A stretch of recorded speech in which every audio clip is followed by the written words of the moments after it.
બ્રિટનનું વિમ્બલી શહેર અત્યારે લાલ ચોળ છે. અહીં રસ્તાઓ ઝાડના થડથી લઈને phone booth, lab post, post office, post box, દિવાલો, દુકાનોના શટર અને કમ્પાઉન્ડ વોલ સહિત બધું જ લાલ રંગથી રંગાઈ ગયું છે.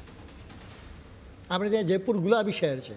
તમે એમ ના માનતા કે લંડનને રેડ સિટીમાં બદલી નાખવાની કોઈ સરકારી યોજના છે. આ કોઈ માસ્ટર પ્લાન નથી. આ તો મૂળ ભારતીયોની પાન મસાલા ખાઈને, ગુટકા ખાઈને જુદી આદત જે છે ને થૂંકવાની, એની આ વાત છે, જે વિદેશમાં પણ ડાઘા પાડી રહી છે. બધે જ લાલ રંગની આ પિચકારીઓ જોવા મળી રહી છે. ત્યાંના સ્થાનિક લોકો આ જોઈને હેરાન પરેશાન છે. આ લોકો સરહદો ઓળંગીને ગયા, નવા દેશમાં વસી પણ ગયા, પણ જાહેરમાં મિલકતને પોતાની સમજીને ખરાબ કરવાની આદત નથી ગઈ. આખું વિમ્બલી અત્યારે આપણી આ બે જવાબદાર આદતનું પ્રદર્શન બની ગયું છે. દેશ બદલવો કદાચ સરળ હોય છે, પરંતુ આ લાલ ડાઘા પાડતી આદત બદલવી ખૂબ જ કઠિન છે. વાત હવે માત્ર વિમ્બલી પૂરતી સીમિત નથી રહી. બ્રિટનના એ તમામ શહેરોમાં આ લાલ આતંક ફેલાઈ રહ્યો છે, જ્યાં આપણા ભારતીયો મોટી સંખ્યામાં વસે છે. ત્યાંના સ્થાનિક અંગ્રેજો હવે આ પિચકારીઓ જોઈને ચૂપ નથી રહ્યા. તેમણે ભારે હંગામો મચાવ્યો છે. પરિસ્થિતિ એવી જ સર્જાઈ છે કે સ્થાનિક તંત્રે હવે મેદાનમાં ઉતરવું પડ્યું છે અને અધિકારીઓની સંખ્યામાં પણ વધારો કરી દીધો છે.